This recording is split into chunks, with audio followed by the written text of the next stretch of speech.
Okay, we'll go ahead and get started. I know, Emma, you had something you wanted to say before we get into questions. Yeah, I mean, first of all, I would say condolences to Mike. I mean, I heard the news this morning, was pretty taken aback, to be honest, because he was here 2 nights ago and everything was normal. So, yeah, it just shows how precious life is and puts everything into perspective. I know I came off a 3-set loss, but, I mean, in comparison to, what just happened, I was taken aback. So, yeah, condolences. I'm sorry, it's a very sad day for everyone and his family. So I really hope, you can stay as strong as you can. Thank you. We'll open it up for questions now. If you could just raise your hand. Yes. Just tell us how you're feeling now and how you were feeling during the match. Yeah, I mean, now I feel a little bit better. I had some time, and yeah, during the match, I'd say like 3rd set, I was 30-love up serving, and all of a sudden just felt so sick, just really weak and just nauseous. So throughout the 3rd set, I think everyone could see it was a bit of a battle. It was physically, body-wise, I felt fine. It was more just I was throwing up in my mouth, and then after the match, it came out. But now I'm okay, and yeah, I'll get over it. It just sucks with the timing. I mean, Jack had an experience that sounds very, very similar, and said that it may have been more tension related than physical. Do you think that might be the case? No way, because I was I won the 2nd set. I was actually feeling good about my tennis. I would say I felt physically good. Mentally, I don't know why, I just felt really composed the entire time.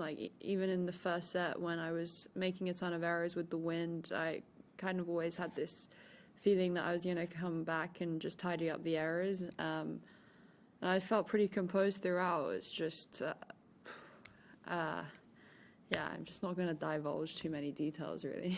I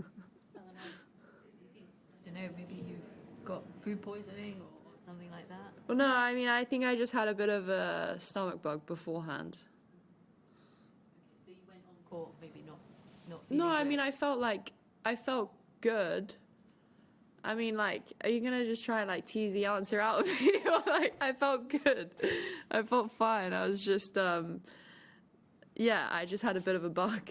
Next question. Yes, Beck. Just on that theme, how close you were to stopping, and what kept you going in those moments?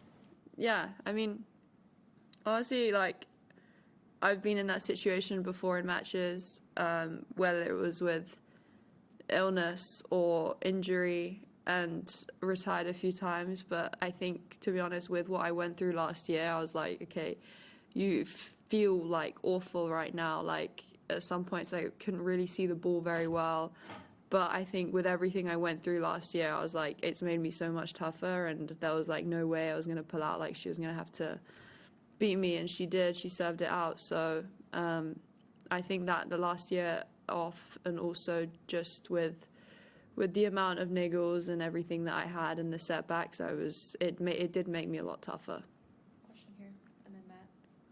Obviously, that's the trip now over. I just wondered, how encouraged are you that really, from what I'm seeing, there's not really any sign of pain in the hands and the ankle, and the hands in particular are an area you can often get setbacks in. So how do you feel about those areas sort of moving forward? Yeah, I'm very positive, very happy with how my body is. I think the wrists in particular was something that I struggled with in the coming back, because I just had a setback for a few months, so I couldn't play until late November again, really. So now I feel good, ankle feels good. So yeah, I think if I keep my work consistent, like I said previously, I have a good shot. And yeah, this is obviously only my 1st trip back. I think that tidying up some of the errors, tidying up a bit of technique and things, and also just getting used to playing matches and outdoors as well, because the conditions today were very windy, and I think that she handled it a lot better the wind, and she junk balled me and she moon balled me, and she gave me a lot of these scrappy little shots, but it worked. And yeah, I just need to spend more time on tour, spend more time training and putting good weeks together. Matt and Simon. Do you know what your schedule is going to be for the next few months, and are you excited about the next few months where after these couple weeks, or sort of where's your mind as you confront a 10-month season? Yeah, I mean, I'm really looking forward to it, because for me, I think there were doubts whether I would be able to make the Australian Open trip. So I think that to be here is a bonus and a good starting point, I would say, because I started putting some good practice together with Nick. We're doing good work off the court, and I think, as I said, I think before I'm more focused on level and the practice days and trying to win the day rather than focusing more on win or loss, because I know the difference between me playing like okay, me playing good, and me playing great are just really, really in the details, like doing a few things just 5% better, and I think it makes a huge difference. So I'm feeling very positive, and I really just want to play a full season. And the encouraging thing is even though I played 2 back-to-back 3-setters in Auckland and a 3-setter today, like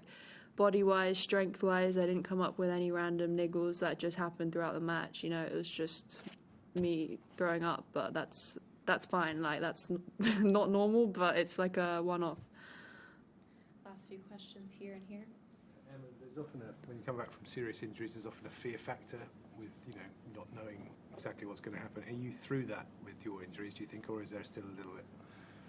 No, I think the way that I'm committing to my movement, committing to my training and tennis, I've completely got no fear with it. I feel more confident than ever in them, and just playing with no pain is, it's something that for a while I didn't know if I'd ever be able to do. So I think that is a bonus, and that I'm very grateful for that. So I think now we just push on with more training, more gym, more work, and more consistency.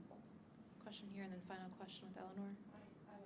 During your recovery, you also had a few trips to China. What's the most memorable things you've done, the best food you had? It would be great if you could answer in Chinese.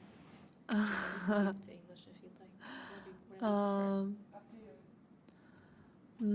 我去中国的时候，我玩得很开心，因为我学怎么弹钢琴，然后怎么画画，我就觉得挺有意思。因为如果我没有这个受伤，我就不能学这些东西，因为没时间。所以我就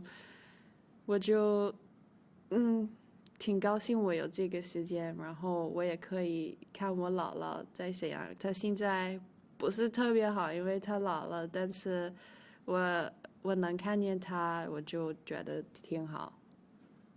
Last question over here. 我心里挺舒服，因为4年我没看。 Go ahead. Just wondering, with Billie Jean King Cup and the Olympics, are they events that you would like to play this season? Are they priorities for you? How do you see those?